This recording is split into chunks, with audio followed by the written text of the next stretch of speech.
ಆತ್ಮೀಯ ವಿದ್ಯಾರ್ಥಿಗಳೇ, ನನ್ನ ಹಿಂದಿನ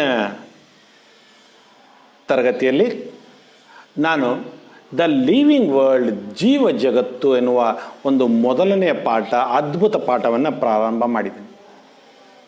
ಅಲ್ಲಿ ಜೀವಿಗಳಂದ್ರೇನು, ಅವುಗಳ ವಿಶೇಷ ಗುಣಲಕ್ಷಣಗಳು ಯಾವುವು ಅನ್ನೋದನ್ನು ನಾನು ನಿಮಗೆ ತಿಳಿಸ್ಕೊಟ್ಟಿದ್ದೆ. ಈಗ ಅದನ್ನು ಮುಂದುವರಿಸೋಕ್ಕಿಂತ ಮುಂಚೆ ಸ್ವಲ್ಪ ಹಿಂದಿನ ಕ್ಲಾಸ್ನಲ್ಲಿ ಹೇಳಿದಂಥದ್ದನ್ನು ರಿವೈಸ್ ಮಾಡೋಕ್ಕೆ ಪ್ರಯತ್ನ ಪಡೋಣ. ಸ್ವಲ್ಪ ಇಂಗ್ಲೀಷ್ನಲ್ಲಿ ಕೂಡ ಹೆಚ್ಚಿಗೆ ಹೇಳ್ತೇನೆ, ನೀವು ಅದನ್ನು ಅರ್ಥ ಮಾಡ್ಕೊಳ್ಳೋಕೆ ಪ್ರಯತ್ನ ಪಡಿ.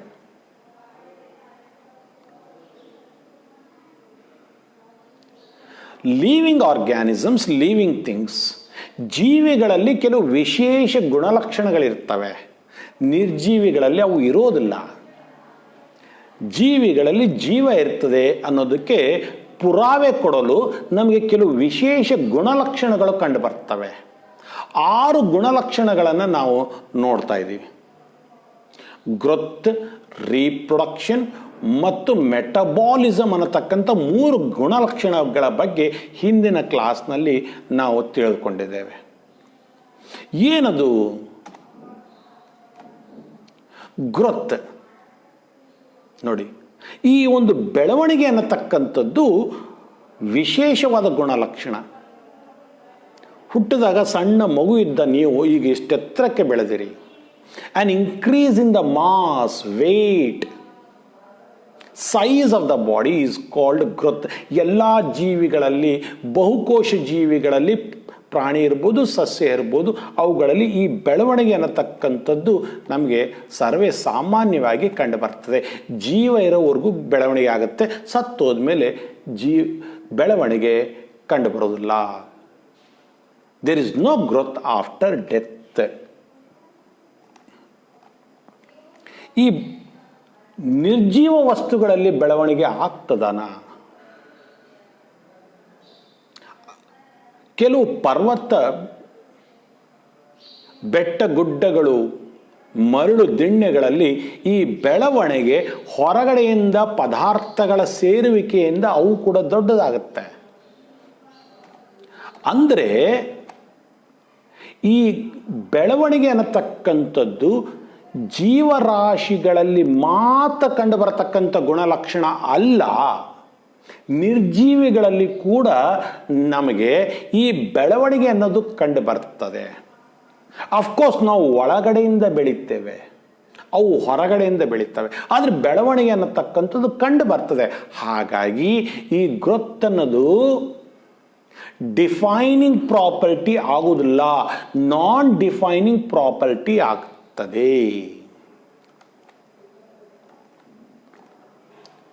ರೀಪ್ರೊಡಕ್ಷನ್ ನೋಡಿ, ರೀಪ್ರೊಡಕ್ಷನ್, ಪುನರುತ್ಪತ್ತಿ ಕ್ರಿಯೆ, ಪ್ರಜನನ ಕ್ರಿಯೆ, ತನ್ನದೇ ಆದಂಥ ಜೀವಿಯನ್ನು ಹುಟ್ಟು ಹಾಕುವುದು.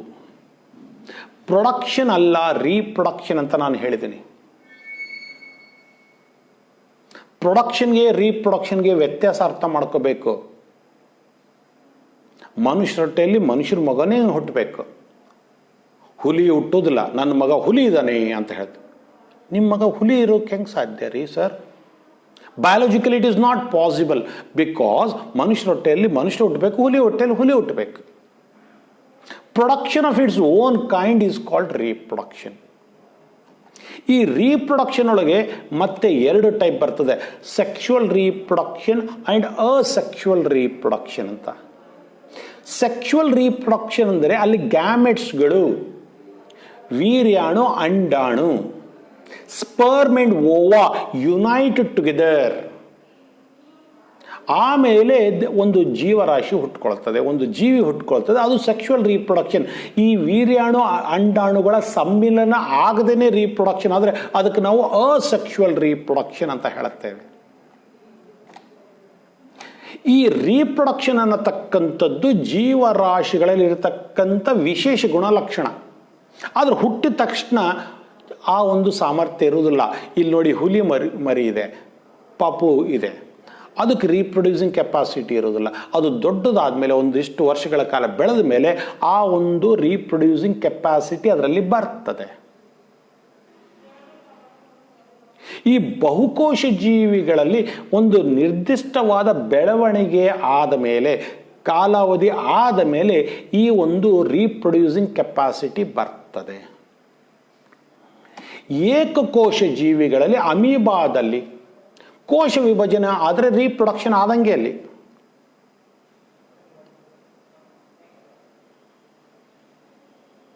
ಅಲ್ಲಿ ಬೆಳವಣಿಗೆ ಅನ್ನತಕ್ಕಂಥದ್ದು ಅಷ್ಟೇನು ಅಘಾತವಾಗಿ ಆಗೋದಿಲ್ಲ.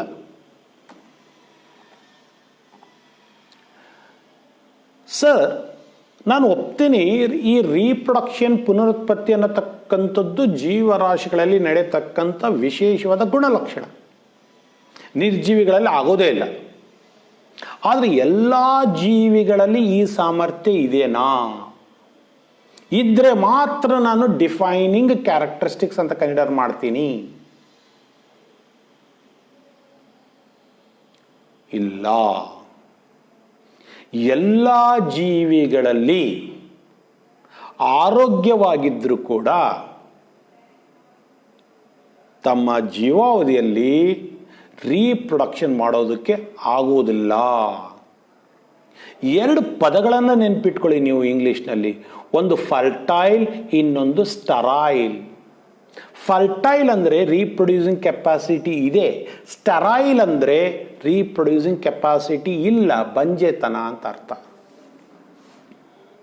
ಈ ಜೀವರಾಶಿಗಳಲ್ಲಿ ಪ್ರಮುಖವಾಗಿ ಈ ಮ್ಯೂಲ್ ಅಂತಕ್ಕಂಥದ್ದು, ನಮ್ಗೆ ಗೊತ್ತಿದೆ, ಕುದುರೆನೇ ಬೇರೆ, ಕತ್ತೆನೇ ಬೇರೆ.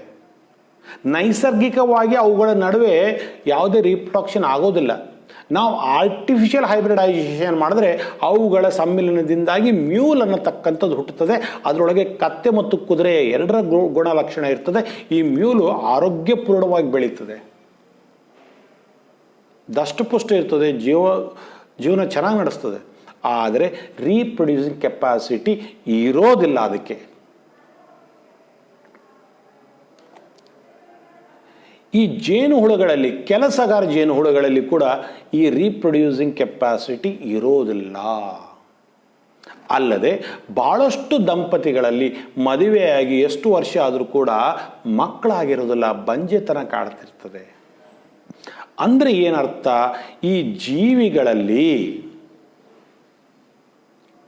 ಎಲ್ಲ ಜೀವಿಗಳಲ್ಲಿ ಈ ಒಂದು ರೀಪ್ರೊಡ್ಯೂಸಿಂಗ್ ಕೆಪಾಸಿಟಿ ಕಂಡು ಬರೋದಿಲ್ಲ. ಹಾಗಾಗಿ reproduction is an important property of living organisms ಅಂತ ಒಪ್ಕೋಬಹುದೇ ಹೊರತು ಡಿಫೈನಿಂಗ್ ಕ್ಯಾರೆಕ್ಟರಿಸ್ಟಿಕ್ಸ್ ಅಂತ ಒಪ್ಕೊಳ್ಳೋಕ್ಕೆ ಆಗೋದಿಲ್ಲ. ಮೂರನೇದು ಮೆಟಾಬಾಲಿಸಮ್. ನನ್ನ ದೇಹದಲ್ಲಿ ಕೋಟ್ಯಾನುಕೋಟಿ ಕೋಶಗಳಿವೆ. ಕೋಶಗಳಲ್ಲಿ ಸಾವಿರಾರು ರಾಸಾಯನಿಕ ಕ್ರಿಯೆಗಳು ನಡೀತಾ ಇದ್ದಾವೆ. ಈ ರಾಸಾಯನಿಕ ಕ್ರಿಯೆಗಳಿಂದಾಗಿ ಕೋಶ ಜೀವಂತವಾಗಿದೆ. ಕೋಶ ಜೀವಂತವಾಗಿರೋದ್ರಿಂದ ನಾನು ಜೀವಂತವಾಗಿದ್ದೇನೆ. ಕೋಶದಲ್ಲಿ ನಡೆಯತಕ್ಕಂಥ ಒಟ್ಟಾರೆ ಎಲ್ಲ ರಾಸಾಯನಿಕ ಚಟುವಟಿಕೆಗಳನ್ನು ನಾವು ಮೆಟಾಬಾಲಿಸಮ್ ಅಂತ ಹೇಳ್ತೀವಿ.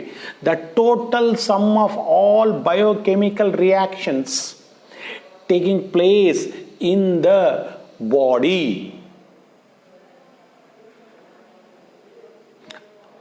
Are called metabolism. ಇದರೊಳಗೆ ಮತ್ತೆ ಅನಾಬಾಲಿಸಮ್, ಕೆಟಾಬಾಲಿಸಮ್ ಅಂತ ಡಿವೈಡ್ ಮಾಡ್ತೀವಿ. ಕೆಲವು ರಾಸಾಯನಿಕ ಕ್ರಿಯೆಗಳಲ್ಲಿ ಹೆಂಗಿರ್ತದೆ ಅಂದರೆ ಸಣ್ಣ ಸಣ್ಣ ಮಾಲಿಕ್ಯೂಲ್ಗಳು ಸೇರಿ ದೊಡ್ಡ ಪದಾರ್ಥ ಆಗ್ತಿರ್ತದೆ. ಅದಕ್ಕೆ ನಾವು ಬಿಲ್ಡಿಂಗ್ ಅಪ್ ಪ್ರಾಸೆಸ್ ಅನಾಬಾಲಿಸಮ್ ಅಂತೀವಿ. ಇನ್ನು ಕೆಲವು ರಾಸಾಯನಿಕ ಕ್ರಿಯೆಗಳಲ್ಲಿ ದೊಡ್ಡ ಪದಾರ್ಥ ತುಂಡರಿಸಲ್ಪಡ್ತದೆ. ಅದಕ್ಕೆ ನಾವು ಕೆಟಬಾಲಿಸಮ್ ಅಂತೀವಿ. ಈ ಥರ ರಾಸಾಯನಿಕ ಕ್ರಿಯೆಗಳೇನಿವೆ, ಮೆಟಬಾಲಿಸಮ್ ಏನಿವೆ, ಕೇವಲ ಜೀವರಾಶಿಗಳಲ್ಲಿ ಮಾತ್ರ ಕಂಡು ಬರ್ತದೆ. ಎಲ್ಲ ಜೀವರಾಶಿಗಳಲ್ಲಿ ಕಂಡು ಬರ್ತದೆ. ಅದು ಏಕಕೋಶ ಜೀವಿ ಆಗಿರ್ಬೋದು, ಶಿಲೀಂಧ್ರವಾಗಿರ್ಬೋದು, ಸಸ್ಯ ಆಗಿರ್ಬೋದು, ಪ್ರಾಣಿ ಆಗಿರ್ಬೋದು, ಎಲ್ಲ ಜೀವರಾಶಿಗಳಲ್ಲಿ ಕಂಡು ಬರತಕ್ಕಂಥ ಗುಣಲಕ್ಷಣ. ಈ ಮೆಟಬಾಲಿಸಮ್ ಇಲ್ಲ ಅಂದರೆ ಜೀವ ಇಲ್ಲ. ಲೈಫ್ ಈಸ್ ಕೆಮಿಕಲ್ ರಿಯಾಕ್ಷನ್ಸ್ ಅಂತ ಹೇಳ್ತೀನಿ children. So metabolism is definitely a defining property of all living organisms. ಮುಂದುವರಿಸುತ್ತಾ, ಸೆಲ್ಯುಲಾರ್ ಆರ್ಗನೈಜೇಷನ್. ನಾವು ಬಹುಕೋಶ ಜೀವಿಗಳಾಗಿದ್ದೀವಿ. ಕೋಶಗಳು ಸೇರಿಬಿಟ್ಟು ಅಂಗಾಂಶವನ್ನು ಮಾಡ್ತವೆ. ಅಂಗಾಂಶ ಸೇರಿ ಅಂಗಾಂಗಗಳು ಸೇರಿ ಅಂಗಾಂಗ ವ್ಯೂಹ. ನಮ್ಮ ದೇಹದಲ್ಲಿ ಆ ಥರ ವಿವಿಧ ಚಟುವಟಿಕೆಗಳಿಗೆ ವಿವಿಧ ಅಂಗಾಂಗ ವ್ಯೂಹಗಳಿವೆ. ಅಂದರೆ ಈ ಥರ ಆರ್ಗನೈಜೇಷನ್ ಕಂಡು ಬರ್ತದೆ. All living organisms are composed of cells and products of cells. Plants ಆಗಿರ್ಬೋದು, ಎನಿಮಲ್ಸ್ ಆಗಿರ್ಬೋದು. ಸೆಲ್ಸ್ ಒಳಗೆ ಸೆಲ್ ಆರ್ಗನೆಲ್ಸ್ ಅಂತ ಇರ್ತವೆ. Mitochondria, ribosomes, lysosomes, endoplasmic reticulum, ಈ ಥರ ಹಲವಾರು ಸೆಲ್ ಆರ್ಗನೆಲ್ಸ್ಗಳಿರ್ತವೆ. ಆ ಸೆಲ್ ಆರ್ಗನೆಲ್ಸ್ಗಳೆಲ್ಲ ಕೋಶವನ್ನು ಜೀವಂತವಾಗಿಟ್ಟಿರ್ತವೆ. ಕೋಶಗಳು ಸೇರಿ ಅಂಗಾಂಶ ಸೇರಿ ಅಂಗ ಸೇರಿ ಆರ್ಗನ್ ಸೇರಿ ಆರ್ಗನ್ ಸಿಸ್ಟಮ್.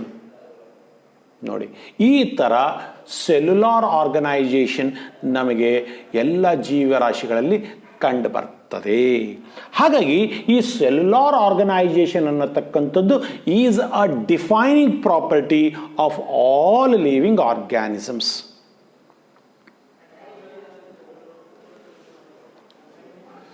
ಕಾನ್ಷಿಯಸ್ನೆಸ್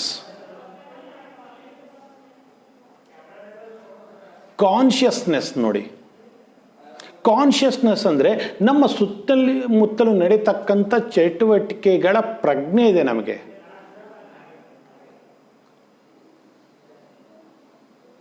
ನಮಗೆ ಅವೇರ್ನೆಸ್ ಇದೆ ಏನು ನಡೀತಾ ಇದೆ ಅಂತ.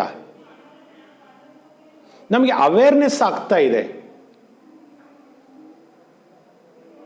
ಪ್ರಜ್ಞೆ ಇದೆ. ಈ ಪ್ರಜ್ಞೆ ಇರ್ತದೆ ಅಂದರೆ ನಾವು ರೆಸ್ಪಾನ್ಸ್ ಟು ಸ್ಟಿಮ್ಯುಲೈ ಅಂತ ಹೇಳುತ್ತೇವೆ. ಹೊರಗಡೆ ನಮ್ಮ ಸುತ್ತಮುತ್ತಲು ಆಗತಕ್ಕಂಥ ಭೌತಿಕ, ರಾಸಾಯನಿಕ ಮತ್ತು ಜೈವಿಕ ಸಂವೇದನೆಗಳಿವೆ. ಅವುಗಳನ್ನು ನಾವು ಗ್ರಹಿಸಿ ಅವುಗಳಿಗೆ ಸೂಕ್ತವಾದ ಪ್ರತಿಕ್ರಿಯೆಯನ್ನು ವ್ಯಕ್ತಪಡಿಸತಕ್ಕಂಥದ್ದು. ಈ ಒಂದು ಪ್ರಜ್ಞಾವಸ್ಥೆ ಏನಿದೆ, ನಮಗೆ ಜೀವರಾಶಿಗಳಲ್ಲಿ, ಎಲ್ಲ ಜೀವರಾಶಿಗಳಲ್ಲಿ ಇದು ಕಂಡು ಬರ್ತಕ್ಕಂಥದ್ದು. ಇದಕ್ಕೆ ನಾವು ಕಾನ್ಷಿಯಸ್ನೆಸ್ ಅಂತ ಹೇಳುತ್ತೇವೆ. ಈ ಚಿತ್ರದಲ್ಲಿ ನೋಡಿ, ಜಪಾನಿನಲ್ಲಿ ವಿಶೇಷವಾಗಿ ಕಂಡು ಬರ್ತಕ್ಕಂಥ ಚಳಿಗಾಲದಲ್ಲಿ ಈ ಬಿಸಿನೀರಿನ ಬುಗ್ಗೆಗಳಲ್ಲಿ ಈ ಮಂಗಗಳು ತಮ್ಮನ್ನು ತಾವು ಬೆಚ್ಚಗಿಟ್ಕೊಳ್ತವೆ. ಹೊರಗಡೆ ಬಂದರೆ ಚಳಿ ಇದೆ, ನೀರೊಳಗಿದ್ದರೆ ಬೆಚ್ಚಗಿರ್ತದೆ. ಅಂದರೆ ಅವುಗಳಿಗೆ ಹೊರಗಡೆ ಇರತಕ್ಕಂಥ ತಾಪಮಾನದ ಬಗ್ಗೆ ಅರಿವು ಇದೆ ಅವಕ್ಕೆ, ತಮ್ಮನ್ನು ತಾವು. ನಾವು ಕೂಡ ಅಷ್ಟೇ, ಬಹಳ ದಗಿ ಆದರೆ ಫ್ಯಾನ್ ಹಾಕೋತೀವಿ, AC ಹಾಕೋತೀವಿ, ಚಳಿ ಆದರೆ ಸ್ವೆಟರ್ ಹಾಕೋತೀವಿ, ಮನೆಯೊಳಗೆ ಹೋಗ್ತೀವಿ. ಅಂದರೆ ಈ ಥರದ ಒಂದು ಬೌದ್ಧಿಕ, ರಾಸಾಯನಿಕ ಮತ್ತು ಜೈವಿಕ ಸಂದೇಶಗಳನ್ನು ಗ್ರಹಿಸುವ ಸಾಮರ್ಥ್ಯ ನಮ್ಮಲ್ಲಿ, ಆ ಒಂದು ಪ್ರಜ್ಞೆ ಇದೆ ನಮಗೆ. ಇದು ಜೀವರಾಶಿಗಳಲ್ಲಿ ಕಂಡು ಬರ್ತಕ್ಕಂಥ ವಿಶೇಷ ಗುಣಲಕ್ಷಣ. ನಿರ್ಜೀವಿಗಳಲ್ಲಿ ಕಂಡು ಬರೋದಿಲ್ಲ. ಈ ಎನ್ವಿರಾನ್ಮೆಂಟಲ್ ಕ್ಲೂಸ್ ಅಂತ ಹೇಳ್ತೀವಿ. ನಮ್ಮ ಸುತ್ತಮುತ್ತಲಿನ ಪರಿಸರದಲ್ಲಿ ಇಂದ ಬರತಕ್ಕಂಥ, ಈಗ ಯಾವುದೇ ಒಂದು ಸಣ್ಣ ಹೊಳ ಇದೆ, ಅದರ ಹತ್ರ ಒಂದು ಕಡ್ಡಿ ಗೀರ್ಬಿಟ್ಟು ಬೆಂಕಿ ಶಾಖವನ್ನು ಹತ್ತಿರ ತಗೊಂಡ್ರೆ ಅದು ದೂರ ಹೋಗ್ತದೆ. ಅಥವಾ ಟೇಬಲ್ ಮೇಲೆ ಯಾವುದೋ ಒಂದು ಹುಳ ಕೂತಿತ್ತು, ಅದನ್ನು ಆ ಟೇಬಲ್ನ ಇನ್ನೊಂದು ತುದಿಯಲ್ಲಿ ಸ್ವಲ್ಪ ನಾವು ಟ್ಯಾಪ್ ಮಾಡಿದ್ರೆ ಅದು ಹಾರೋಗ್ತದೆ, ಗೊತ್ತಾಗುತ್ತೆ ಅದಕ್ಕೆ. ಅಂದರೆ ನಮ್ಮ ಸುತ್ತಮುತ್ತಲಿನ ಆಗು ಹೋಗುಗಳ ಪರಿಜ್ಞಾನ, ನಮಗೆ ಪ್ರಜ್ಞೆ ಇದೆ. ಅದಕ್ಕೆ ನಾವೇನಂತ ಕರಿತೇವೆ? ಕಾನ್ಷಿಯಸ್ನೆಸ್ ಅಂತೀವಿ. ಈ ಒಂದು ಗುಣಲಕ್ಷಣ ನಿರ್ಜೀವಿಗಳಲ್ಲಿ ಕಂಡು ಬರುವುದಿಲ್ಲ.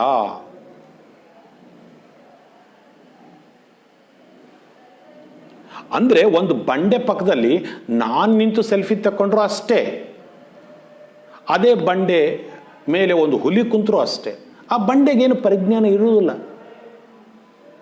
ಆದರೆ ಜೀವಿಗಳಲ್ಲಿ ಗೊತ್ತಾಗ್ಬಿಡುತ್ತದು ಯಾರಿದ್ದಾರೆ, ಏನಾಗುತ್ತೆ ಅನ್ನತಕ್ಕಂಥ ಪರಿಜ್ಞಾನ ಇದ್ದೇ ಇರ್ತದೆ. ಈ ಸಸ್ಯಗಳಲ್ಲಿ ಒಂದು ವಿಶೇಷ ಗುಣಲಕ್ಷಣವನ್ನು ನೀವು ನೋಡಿರ್ತೀರಿ.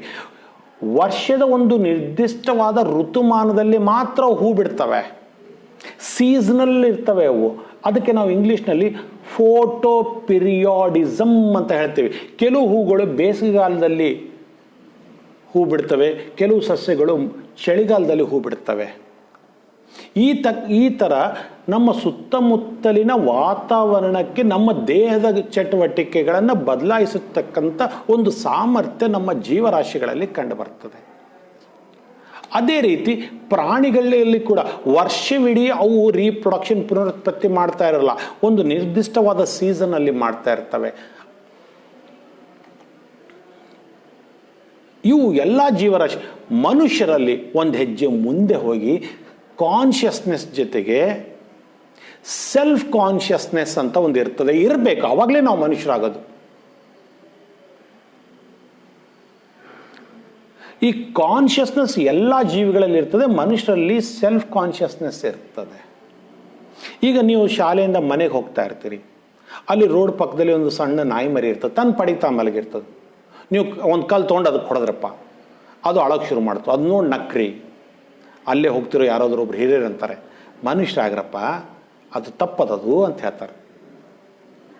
ನಾವು ಮೊದಲು ಮನುಷ್ಯರಾಗಬೇಕು, ಆಮೇಲೆ ನೀವು ಮುಂದೆ ಡಾಕ್ಟರ್ ಆಗ್ತಿರೋ, ಇಂಜಿನಿಯರ್ ಆಗ್ತಿರೋ, ಅಧಿಕಾರಿ ಆಗ್ತಿರೋ, ಏನಾಗ್ತೀರಿ, ಮೊದಲು ಮನುಷ್ಯರಾಗಬೇಕು. ನಾವು ಈ ಹ್ಯೂಮನ್ ಬೀಯಿಂಗ್ ಆಗೋದಕ್ಕೆ ಆ ಒಂದು ಸೆಲ್ಫ್ ಕಾನ್ಷಿಯಸ್ನೆಸ್ ಬೇಕು. ಅದು ಕೇವಲ ಮನುಷ್ಯರಲ್ಲಿದೆ ಅಂತ ಹೇಳ್ತೀವಿ ನಾವು. ಪ್ರಾಣಿಗಳಲ್ಲಿ, ಸಸ್ಯಗಳಲ್ಲಿ ಕಾನ್ಷಿಯಸ್ನೆಸ್ ಇರ್ತದೆ, ಮನುಷ್ಯರಲ್ಲಿ ಆ ಸೆಲ್ಫ್ ಕಾನ್ಷಿಯಸ್ನೆಸ್ ಅನ್ನೋದು ಎಕ್ಸ್ಟ್ರಾ ಇರ್ತದೆ, ಇರಲೇಬೇಕು. ಕೊನೆಯದಾಗಿ ಇಂಟರಾಕ್ಷನ್ಸ್ ನೋಡಿ. ಈ ಜೀವರಾಶಿಗಳಲ್ಲಿ ಅವು ಸೆಪರೇಟ್ ಇಲ್ಲ, ವಾತಾವರಣದಲ್ಲಿ ಭೂಮಿ ಮೇಲೆ ಅವು ತಮ್ಮ ಸುತ್ತಮುತ್ತಲಿನ ಬೇರೆ ಜೀವಿಗಳ ಜೊತೆಗೆ ಸಂಪರ್ಕದಲ್ಲಿರ್ತವೆ.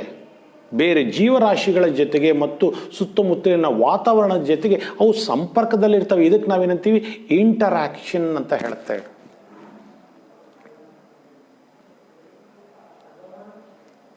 ಈ ಥರ ಇಂಟರಾಕ್ಷನ್ ಇರಬೇಕು.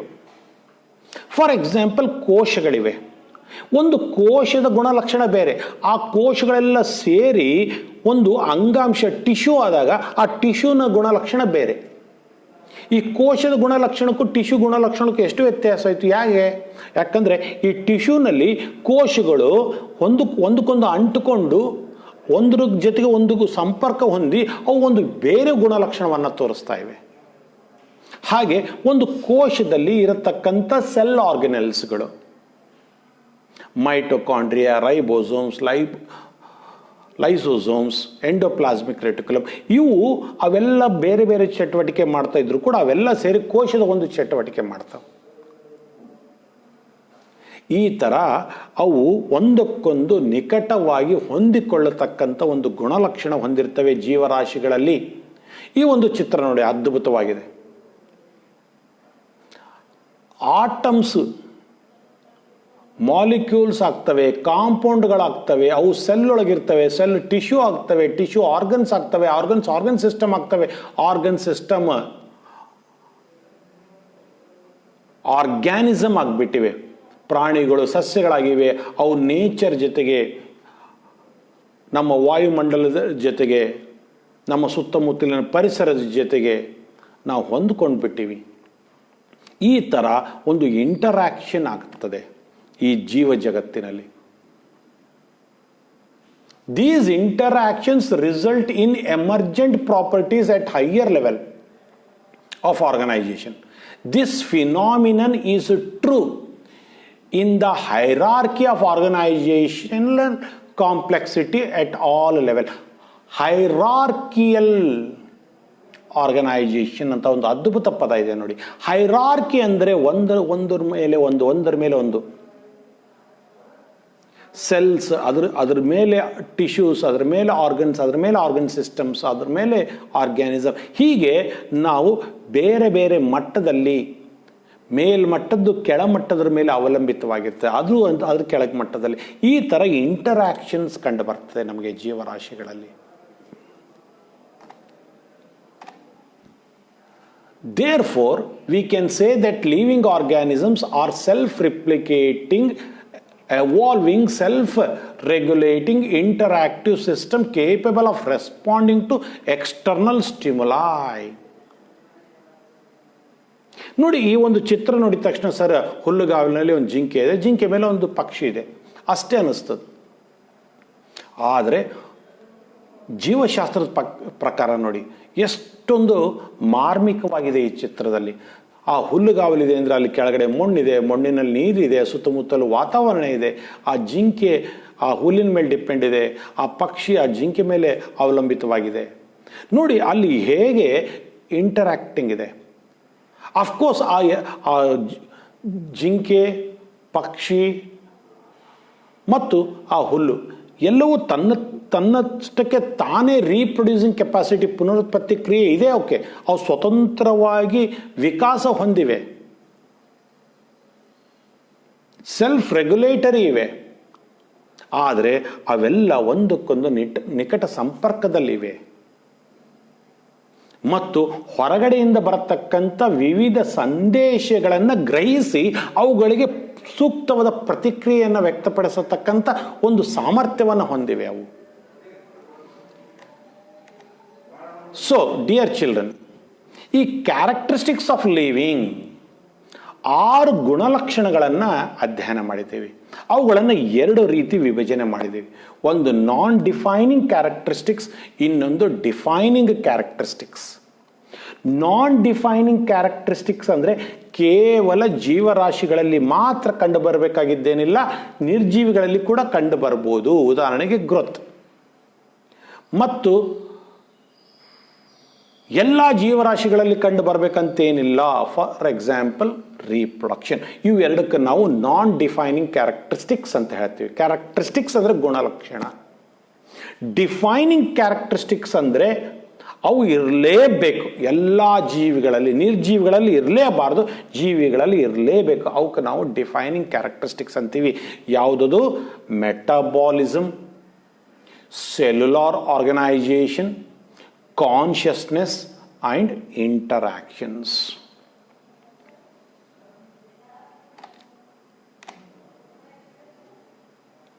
ಇದು ನನ್ನ ಕೊನೆಯ ಸ್ಲೈಡ್ PPT. ಏನು ಕಾಣಿಸ್ತಾ ಇದೆ ಸರ್? ಒಂದು ಶಾರ್ಕ್ ಕಾಣಿಸ್ತಾ ಇದೆ ಸರ್ ಸಮುದ್ರದಲ್ಲಿ, ಅವುಗಳ ಮೇಲೆ ಕೆಲವು ಸಕ್ಕರ್ ಫಿಶ್ಗಳು ಅಂಟ್ಕೊಂಡಿವೆ. ಇರಲಿ, ಒಂದು ಜೀವರಾಶಿಯ ಒಂದು ಸಣ್ಣ ಉದಾಹರಣೆ ಅಲ್ಲಿದೆ. So biology is A story of life on earth. ಈ ಭೂಮಿ ಮೇಲೆ ಜೀವಿಗಳ ಬಗ್ಗೆ ಅಧ್ಯಯನ ಮಾಡತಕ್ಕಂಥದ್ದು ಜೀವಶಾಸ್ತ್ರ. Biology is a story of evolution of living organism. ಈ ಭೂಮಿ ಮೇಲೆ ಜೀವರಾಶಿಯ ಉಗಮ ಹೆಂಗಾಯಿತು ಮತ್ತು ಆ ಜೀವರಾಶಿಗಳು ಹೇಗೆ ವಿಕಾಸ ಹೊಂದಿ ವಿಶ್ವದ ಎಲ್ಲ ಕಡೆ ಪಸರಿಸಿಕೊಂಡಿವೆ. ಎಷ್ಟು ವೈವಿಧ್ಯಮಯ ಇದೆ ಜೀವರಾಶಿಗಳಲ್ಲಿ. ಎಲ್ಲ ಜೀವರಾಶಿಗಳು present, past and future are linked to one another. ಭೂಮಿ ಮೇಲೆ ಈಗ ಇರತಕ್ಕಂಥ ಜೀವರಾಶಿಗಳು, ಹಿಂದಿನ ಕಾಲದಲ್ಲಿ ಇದ್ದಂಥ ಜೀವರಾಶಿಗಳು, ಮುಂದೆ ಉಗಮವಾಗಬಹುದಾದಂಥ ಜೀವರಾಶಿಗಳು, ಅವೆಲ್ಲ ಒಂದಕ್ಕೊಂದು ಸಂಪರ್ಕ ಹೊಂದಿರ್ತವೆ. ಹೇಗೆ? By sharing the common genetic material. ಅನಾದಿ ಕಾಲದ ಜೀವರಾಶಿಗಳಿರ್ಬೋದು, ಈಗಿನ ಜೀವರಾಶಿ, ಮುಂದೆ ಬರತಕ್ಕಂಥ ಜೀವರಾಶಿಗಳಲ್ಲಿ ಕೂಡ ಆ ಜೆನೆಟಿಕ್ ಮೆಟೀರಿಯಲ್ DNA ಅನ್ನತಕ್ಕಂಥದ್ದು ಇರಲೇಬೇಕು. ಎಲ್ಲ ಜೀವರಾಶಿಗಳಲ್ಲಿ DNA ಇರಲೇಬೇಕು.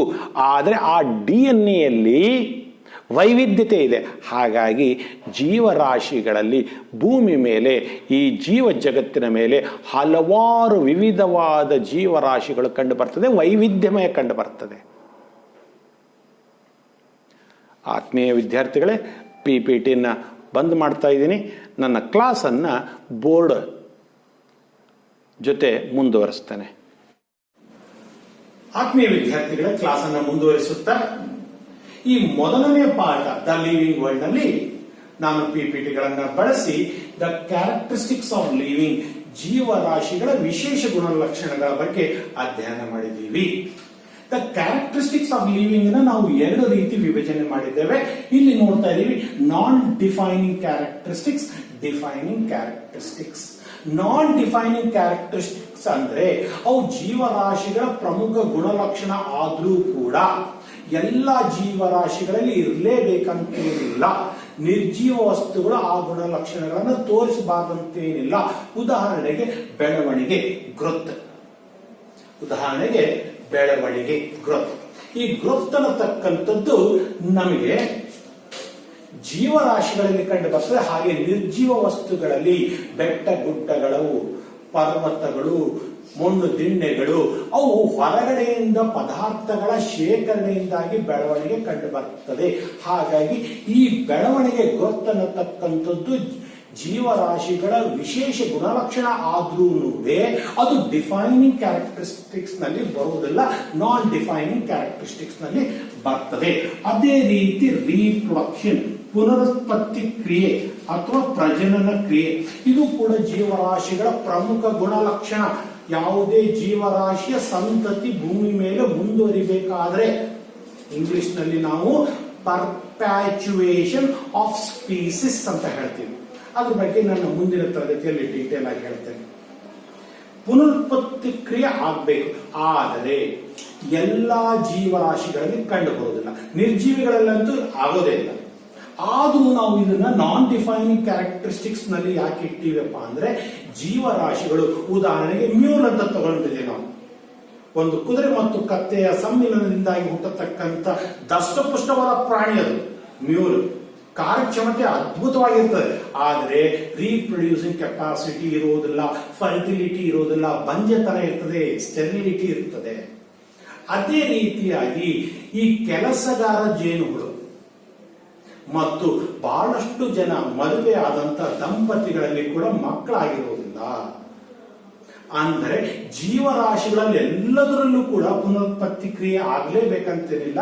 ಹಾಗಾಗಿ growth and reproduction are non defining characteristics ಅಂತ ತಗೊಂಡಿದ್ದೀವಿ. ಆದ್ರೆ defining characteristics metabolism, cellular organisation, consciousness, interaction, ಎಲ್ಲಾ ಜೀವರಾಶಿಗಳಲ್ಲಿ ಇರಲೇಬೇಕಾದಂತ ಗುಣಲಕ್ಷಣ, ಯಾವುದೇ ನಿರ್ಜೀವ ವಸ್ತುಗಳಲ್ಲಿ ಇರಲಾರಂತ ಗುಣಲಕ್ಷಣ. ಹಾಗಾಗಿ ಇವು ಡಿಫೈನಿಂಗ್ ಕ್ಯಾರೆಕ್ಟರಿಸ್ಟಿಕ್ಸ್ ಅಂತ ಹೇಳ್ತೀವಿ. ಇವುಗಳ ಬಗ್ಗೆ ಎಲ್ಲ ನಾನು ಪರಿಚಯ ಮಾಡಿಕೊಟ್ಟಿದ್ದೇನೆ. ಈಗ ಪ್ರಶ್ನೆಗಳು ಹೇಗೆ ಬರ್ತವೆ ಈ ಪಾಠದಲ್ಲಿ? 1 ಮಾರ್ಕ್ಸಿನ ಪ್ರಶ್ನೆ, mention 1 non defining characteristics of living ಅಂತ ಪ್ರಶ್ನೆ ಬಂದಾಗ ನೀವು ಗ್ರೋತ್ ಅಂತಾದ್ರೂ ಬರೀಬಹುದು, ರೀಪ್ರೊಡಕ್ಷನ್ ಅಂತಾದ್ರೂ ಬರೀಬಹುದು. ದಯವಿಟ್ಟು ಸ್ಪೆಲ್ಲಿಂಗ್ಸ್ ಗಮನ ಇಟ್ಟು ಬರೆದು ಪ್ರಾಕ್ಟೀಸ್ ಮಾಡಿ. 2 ಮಾರ್ಕ್ಸ್ ಕ್ವಶನ್ ಬರ್ಬೋದು. ಮೆನ್ಷನ್ ದ ಡಿಫೈನಿಂಗ್ ಕ್ಯಾರೆಕ್ಟರಿಸ್ಟಿಕ್ಸ್ ಅಂತ ಕೇಳ್ತಾರ. 2 ಅಂತ ಹೇಳಿರಲ್ಲ, mention defining characteristics of living ಅಂತ ಹೇಳ್ತಾರೆ. ಅವ್ರು 4 ಬರೀಬೇಕಾಗತ್ತೆ, 1ಕ್ಕೆ ಅರ್ಧ ಮಾರ್ಕ್ಸ್ ಆಗುತ್ತೆ. Metabolism, cellular organisation, consciousness, interaction 4 ಬರೀಬೇಕು. 4ರಲ್ಲಿ 3 ಬರೆದ್ರೆ 1.5 ಮಾರ್ಕ್ಸ್ ಆಗುತ್ತೆ. ಈ 3 ಇವು ಬರೆದು 1 ಇದು ಯಾವ್ದಾದ್ರು ಸೇರಿಸಿದ್ರೆ 1.5 ಮಾರ್ಕ್ಸ್ ಆಗುತ್ತೆ. ಸೊ 2 ಮಾರ್ಕ್ ಕ್ವಶನ್ ಬರ್ತದೆ. Mention defining characteristics. What is metabolism ಅಂತ 1 ಮಾರ್ಕ್ಸ್ ಕ್ವಶನ್ ಬರ್ತದೆ. The total some of all biochemical reactions taking place in our body is called metabolism ಅಂತ ನಾನು ಹೇಳಿದ್ದೇನೆ. ಪಿಪಿಟಿ ಒಳಗೆ ನಿಮ್ಗೆ ಬರ್ಸಿದ್ದೀನಿ. ಇಂಪಾರ್ಟೆಂಟ್ ಆಗಿ ಕಾನ್ಶಿಯಸ್ನೆಸ್ ಅನ್ನತಕ್ಕಂಥ ಪದ ನೀವು ಒಂದು 10 ಸಲ ಬರೀರಿ, ಸ್ಪೆಲ್ಲಿಂಗ್ ಮಿಸ್ಟೇಕ್ ಆಗುತ್ತೆ. ಕಾನ್ಶಿಯಸ್ನೆಸ್ ನಮ್ಮ ಸುತ್ತಮುತ್ತಲಿನ ಸಂದೇಶಗಳನ್ನ ಗ್ರಹಿಸಿ ಅವುಗಳಿಗೆ ಸೂಕ್ತವಾದ ಪ್ರತಿಕ್ರಿಯೆಯನ್ನು ವ್ಯಕ್ತಪಡಿಸತಕ್ಕಂಥದ್ದು. ಪ್ರಾಣಿಗಳಲ್ಲಿ, ಸಸ್ಯಗಳಲ್ಲಿ ಕಾನ್ಶಿಯಸ್ನೆಸ್ ಕಂಡು ಬರ್ತದೆ, ಮನುಷ್ಯರಲ್ಲಿ ಸೆಲ್ಫ್ ಕಾನ್ಶಿಯಸ್ನೆಸ್ ಕಂಡು ಬರ್ತದೆ ಅಂತ ಹೇಳಿದ್ದೀನಿ. 1 ಮಾರ್ಕ್ ಕ್ವಶನ್ ಬರ್ತದೆ. Mention the organism showing self consciousness ಅಂತ 1 ಮಾರ್ಕ್ಸ್ ಕ್ವಶನ್ ಬಂದಾಗ ಆನ್ಸರ್ ಏನ್ ಬರೀಬೇಕು ನೀವು? ಅನಿಮಲ್ಸ್ ಅಂತ ಬರೆದ್ರೆ ತಪ್ಪಾಗುತ್ತೆ, ಹ್ಯೂಮನ್ ಬೀಯಿಂಗ್ಸ್ ಅಂತ ಬರೀಬೇಕು. ಮ್ಯಾನ್ ಅಂತ ಬರೆದ್ರು ಕೊಟ್ಬಿಡ್ತೇವೆ, ನೋ ಪ್ರಾಬ್ಲಮ್. ಸೊ ಇದು ಥಿಯರಿಗೆ ಸಂಬಂಧಪಟ್ಟಂತ ಪ್ರಶ್ನೆಗಳು. ಈಗ ನೀಟ್ಗೆ ಸಂಬಂಧಪಟ್ಟಂತ ಪ್ರಶ್ನೆಗಳು ಯಾವ್ದು ಬರ್ಬೋದು, ಇದೇ ಕಾನ್ಸೆಪ್ಟ್ ಮೇಲೆ ನೀಟ್ ಮಲ್ಟಿಪಲ್ ಚಾಯ್ಸ್ ಕ್ವಶನ್ ಕೊಟ್ಟು 4 ಉತ್ತರ ಕೊಟ್ಟಿರ್ತಾನೆ, ಯಾವ್ದು ಕರೆಕ್ಟ್ ಅಂತ ಖುನ ಹಿಡಿಬೇಕು. ಅದು ಹೇಗೆ ಮಾಡ್ತೀವಿ? Which of the following is a non defining characteristics ಅಂತ ಕೊಟ್ಬಿಡ್ತಾನೆ ಅವನು. Metabolism, growth, cellular organisation, consciousness ಅಂತ ಕೊಡ್ತಾನೆ. ನಾನ್ ಡಿಫೈನಿಂಗ್ ಯಾವ್ದಿದೆ ಕಂಡುಹಿಡಿಯಿರಿ ಅಂತ, ಅವಾಗ ನೀವು ಗ್ರೋತ್ ಅಂತ ಕನ್ಸಿಡರ್ ಮಾಡ್ತೀವಿ. ಇನ್ನೊಂದು ಪ್ರಶ್ನೆ ಬರಬಹುದು, ಫೈಂಡ್ ದ ಆಡ್ ಆಪ್ಷನ್ ಅಂತ ಕೇಳ್ತಾನೆ. ಇವು 3 ಕೊಟ್ಟು ಇದ್ರೊಳಗೆ ಯಾವ್ದಾದ್ರು ಒಂದು 4ನೇ ಕೊಟ್ಬಿಡ್ತಾನೆ. ಅವಾಗ ನೀವು ಅದನ್ನ ಗುರ್ತು ಮಾಡಬೇಕಾಗತ್ತೆ. ಈ ತರ ಯಾವುದೇ ಒಂದು ಕಾನ್ಸೆಪ್ಟ್ ನಾವು ಪರ್ಫೆಕ್ಟ್ ಆಗಿ ಅರ್ಥ ಮಾಡ್ಕೊಂಡಿದ್ರೆ ಅದ್ರ ಮೇಲೆ ನಮಗೆ ನೀಟ್ಗೆ ಸಂಬಂಧಪಟ್ಟಂತ ಪ್ರಶ್ನೆಗಳನ್ನು ನಾವು ಸುಲಭವಾಗಿ ಉತ್ತರ ಮಾಡಬಹುದು. ಆತ್ಮೀಯ ವಿದ್ಯಾರ್ಥಿಗಳೇ, ಅಲ್ಲಿ ನನ್ನ ಫೋನ್ ನಂಬರ್ ಬರ್ತೀನಿ 9535820108. ಈ ವಿಡಿಯೋನ 1 ಸಲ 2 ಸಲ 3 ಸಲ ನೋಡ್ರಿ. ಪುಸ್ತಕದಲ್ಲಿ ಇದನ್ನ ಓದ್ರಿ, ಅರ್ಥ ಮಾಡ್ಕೊಳ್ಳಿ. ಏನಾದ್ರೂ ಅರ್ಥ ಆಗಲಿಲ್ಲ ಅಂದ್ರೆ ಈ ನಂಬರ್ಗೆ ವಾಟ್ಸಪ್ ಮಾಡಿ, ಇಲ್ಲ ಕ್ವಶನ್ ಫೋನ್ ಮಾಡಿ ಕೇಳಿ. 24x7 ಯಾವಾಗಲೂ ಮಾಡಬಹುದು. ಆದ್ರೆ ಈ ಫೋನ್ ನಂಬರ್ನ ಕೇವಲ ಪಾಠಕ್ಕೆ ಸಂಬಂಧಪಟ್ಟಂತೆ ಮಾತ್ರ ಬಳಸಬೇಕು, ಬೇರೆ ಯಾವುದಕ್ಕೂ ಬಳಸಬಾರದು. ಸೊ ಡಿಯರ್ ಚಿಲ್ಡ್ರನ್, ನನ್ನ ನೆಕ್ಸ್ಟ್ ಕ್ಲಾಸ್ ನಲ್ಲಿ ಈ ಪಾಠವನ್ನ ಮುಂದುವರಿಸ್ತಾನೆ. ಅಲ್ಲಿವರೆಗೂ please take very good care of yourself. God bless you. Thank you very much. Bye.